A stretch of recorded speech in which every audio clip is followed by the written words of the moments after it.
Alors, dans les jeux québécois, j'ai la compagnie Gladius. La propriétaire de la boutique Méli-Mélo Rigolo connaît ses produits sur le bout de ses doigts et est très fière de célébrer les 10 ans d'existence de ce magasin de jouets. Il y a 10 ans, il y avait des gens qui me disaient « Ah, elle passera pas 3 semaines, elle passera pas 3 mois. » Ça fait 10 ans. Alors voilà, un petit coup de fierté comme ça. Puis aussi, je suis très fière d'aider les gens. Surtout quand les enfants ont des petites lacunes, hey, je leur apporte un outil pour pouvoir se développer puis devenir des grands adultes. Félicitations pour votre première année. Merci. Oh, merci beaucoup, merci. Cette entrevue remonte au premier anniversaire de l'entreprise qui était alors située sur la rue principale. La date officielle de l'ouverture de Méli-Mélo Rigolo est le 2 novembre 2011, comme le raconte Mélissa Paré. Ça a commencé, cette date-là. C'est sûr que avant de commencer, il faut faire l'étude de marché puis tout ça. Puis pourquoi j'ai voulu ouvrir la boutique, c'est que, étant moi-même maman, bien, je trouvais qu'il n'y avait pas de beaux produits adéquats dans la région. Alors, je me suis dit, si moi j'ai un besoin, alors probablement que plusieurs mamans et parents ont des besoins aussi.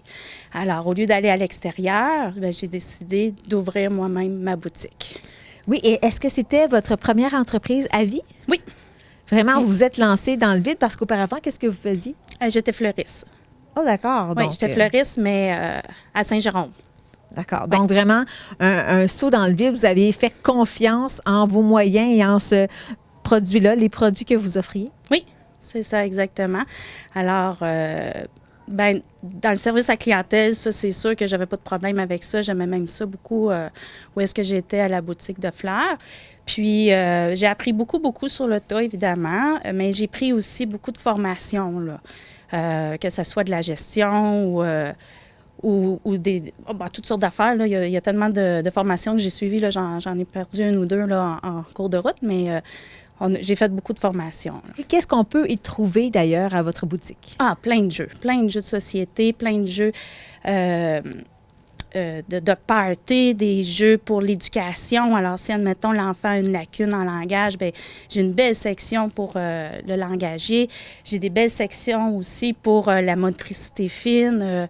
Je travaille beaucoup avec les écoles. Je travaille avec les orthopédagogues, les orthophonistes. Alors, j'apprends beaucoup avec eux autres aussi les besoins nécessaires des enfants. Et puis, ben, moi, j'ai mon petit côté ludique aussi pour les grands, là, que ce soit des jeux de société, de stratégie ou encore de party, des choses comme ça. Est-ce que vous privilégiez dans le fond, les marques ou les articles que vous vendez québécois? J'essaie beaucoup. Première chose que je fais, je regarde où ce qui vient. J'ai beaucoup aussi d'Europe, là. J'ai beaucoup de choses qui viennent de l'Italie, de la Pologne, de l'Espagne. Puis, j'essaie d'avoir du québécois. C'est pas tout le temps facile, mais il y en a ici. Vous avez aussi déménagé en 2015, en novembre. Pourquoi vous avez fait ce choix-là de venir ici au centre d'achat? Je manquais de place. J'avais besoin d'un plus grand local. Puis ici au Carrefour, bien, on a beaucoup d'avantages, que ce soit juste le stationnement. Alors les gens préféraient venir ici que sur la rue principale, malgré que la rue principale est magnifique, là, mais juste pour cet avantage-là. Est-ce que vous avez vu un impact aussi au niveau financier, les ventes depuis votre déménagement? Oui, quand même. Ici, dans le Carrefour, on est tout près de l'autoroute 50. Puis, ben, les gens ils viennent se dégourdir les pattes ici. On est vraiment à mi-chemin entre Ottawa puis Montréal. Puis, les gens, ben, ils viennent se dégourdir les pattes. Puis aussi, on a la SAQ ici qui est vraiment... il y a beaucoup de gens de l'extérieur qui viennent puis qui arrêtent de nous voir. Là. Oui, parlez-moi de votre clientèle. Est-ce qu'il y en a une cible, un portrait type d'un client? Des familles, beaucoup les familles, les jeunes familles. Souvent aussi, ces gens-là sont référés parce que, mettons, l'enfant a une lacune au niveau du langage. Bon, bien, comme j'ai dit tantôt, bien, je travaille beaucoup avec des orthophonistes, puis ils savent que j'ai des outils pour les aider là, dans le langage. Et puis, oui, c'est ça. Alors, beaucoup de familles. Est-ce que vous avez aussi senti qu'il y a une clientèle, la chutoise, une clientèle d'Argenteuil qui vous apporte un soutien au niveau de l'achat local? Ah oui, certainement, oui. Mes clients sont très précieux. très précieux. On entend souvent parler de Méli-Mélo Rigolo lorsqu'il y a des concours. Il y a des cartes cadeaux à faire gagner. Méli-Mélo est toujours impliqué. Est-ce que vous sentez qu'au sein des entrepreneurs d'Argenteuil, qu'il y a un soutien?